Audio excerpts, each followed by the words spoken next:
En España, la media de vida de las mujeres es de 83 años. Eso significa que van a vivir un tercio de sus vidas con menopausia, es decir, con esa falta de hormonas que es una protección. Para ello nos acompaña el doctor Gustavo Camps. Muy buenas, ¿cómo estás? Muy bien, María. Un placer tenerte aquí y vamos a desarrollar este tema que yo creo que pues viene muy bien para todas las mujeres a partir de 50 años, cómo pueden enfocar su vida a partir de esta edad. Perfecto. Mira, la menopausia en sí es un proceso normal, eso es parte de la vida, no puedes hacer mucho más con ello.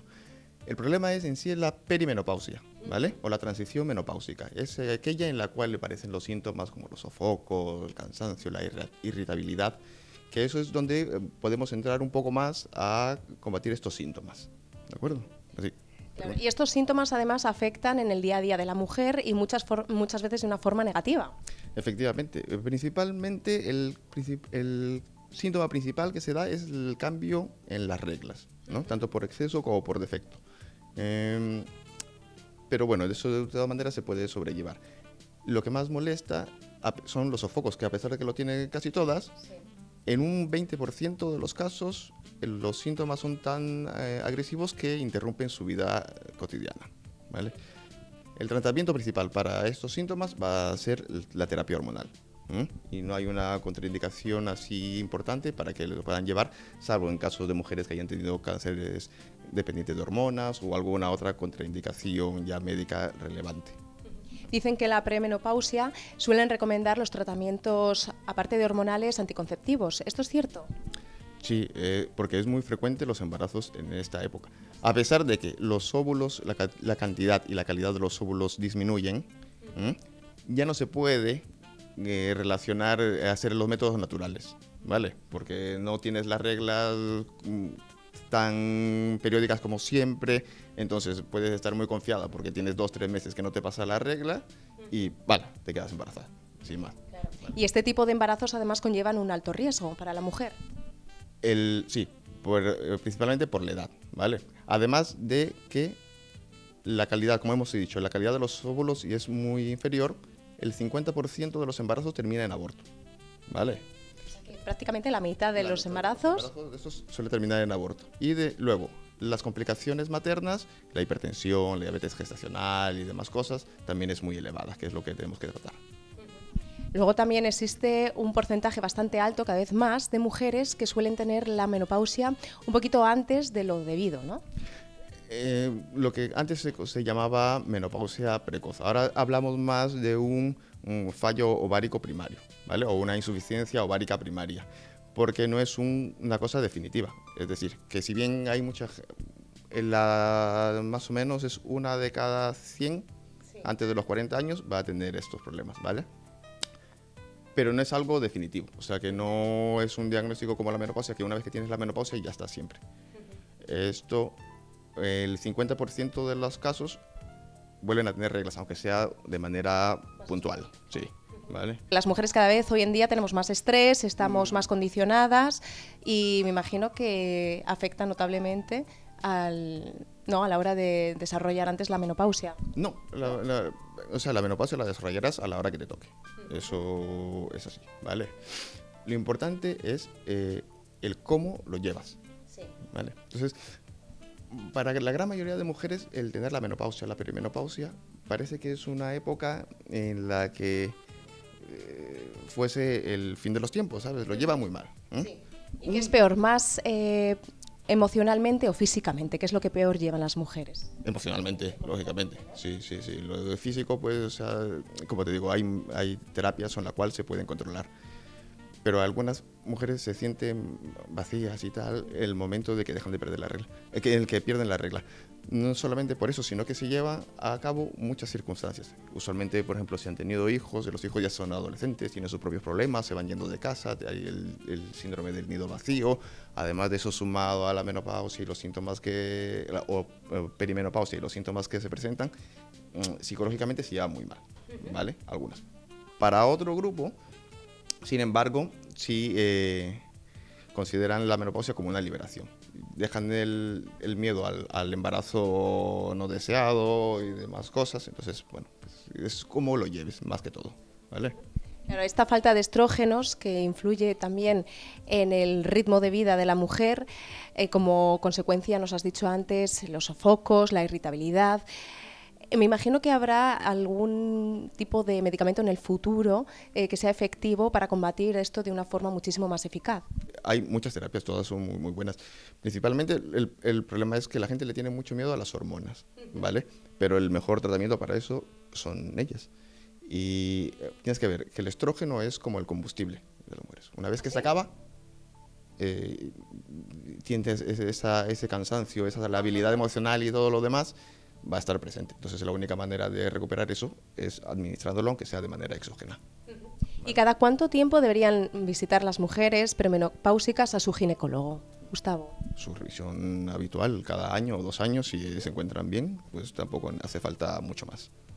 ¿Las mujeres premenopáusicas suelen desarrollar antes algún tipo de enfermedad relacionada con la falta de hormonas? No antes, sino que la menopausia, el trastorno que conlleva la menopausia es la disminución del estrógeno. La falta de estrógeno te lleva a la disminución de la protección cardiovascular que normalmente tienen las mujeres, ¿vale? A la disminución de la protección musculoesquelética, que luego va a conllevar a una osteopenia o una osteoporosis, ¿vale? Además de otras muchas cosas. Pero en general los grandes problemas son esos: el problema cardiovascular y el problema musculoesquelético, la osteoporosis. Es tanto el problema cardiovascular que, a pesar de que las mujeres tienen mucho miedo al cáncer de mama y de las demás cosas, la principal causa de muerte en las mujeres son los trastornos cardiovasculares. ¿Influiría en la mujer una mejora en su vida a pesar de estar viviendo una época premenopáusica y evitar esos riesgos cardiovasculares a la hora de practicar deporte, el cuidar su alimentación? Definitivamente los métodos higiénicos y dietéticos son muy importantes. Porque, por ejemplo, los sofocos se desencadenan con el uso del tabaco, el alcohol, las comidas copiosas, el café, que es muy frecuente beberlo por aquí, entonces desencadena la aparición de sofocos constantes, ¿vale? Entonces hay que mejorar eso. La disminución del estrógeno también va a producir una redistribución de la grasa corporal. Por lo tanto, hay muchas mujeres que siento hinchazón, y como menos y aún así estoy un poco más... Eso se debe a una de las grandes preocupaciones de las mujeres, ¿no? Que a partir de los 50 comienza a haber una leve o moderado aumento de peso, que eso, claro, es una de las grandes preocupaciones de muchas mujeres. No siempre es el aumento de peso, ya la redistribución de grasa, o sea, que se acumula más a nivel abdominal, a pesar de que el peso no aumenta esto la frecuencia de problemas cardiovasculares, ¿de acuerdo? Y nada, entonces dieta, ejercicio y poco más. Y para concluir, Gustavo, ¿qué diferencia podemos establecer entre la mujer berciana y el resto de las mujeres a la hora de tratar la menopausia? Principalmente para los síntomas y los signos secundarios de ella. Las complicaciones, como por ejemplo la osteoporosis. La relativa falta de sol en esta zona condiciona que muchas mujeres tengan una deficiencia de vitamina D, y también es muy prevalente la deficiencia de calcio, por lo tanto hay que tomar suplementos de ellos. ¿Qué tipo de consejos deberían llevar las mujeres que comienzan con este proceso de la menopausia? Es importante que tengan una revisión especializada y específica, porque cada mujer es diferente y no todas necesitan el mismo tratamiento, ni el mismo seguimiento, ni revisiones, ¿vale? Es importante que las vea un especialista y que se determine cada una de ellas en su caso. Pero es importante, durante toda la vida, esto es algo que es inexorable, eso va a pasar siempre. Entonces, tiene que irse cuidando todas desde el inicio. Primero, empezar con los depósitos de calcio. Entre los 25 y 35 años, llegar a una masa ósea pico máxima, ¿vale? Porque luego ya no vas a poder revertir eso. Y para ello, ¿cómo lo hacemos? Con la alimentación, me imagino. Sí, una alimentación adecuada es suficiente. La alimentación adecuada, y si hace falta algún suplemento, pues y ya está. ¿Vale? ¿Y qué me dices del deporte? El deporte es importante sobre todo en estas épocas, porque como hemos dicho, la redistribución de la grasa también va a suceder, y la única manera de combatirla es con dieta y ejercicio. ¿Otro tipo de pruebas que tengan que tener en cuenta las mujeres a partir de los 50 años? Si existen factores de riesgo o existe también una insuficiencia ovárica primaria, ¿sí? sería conveniente realizar también una densitometría ósea para valorar la calidad de los huesos.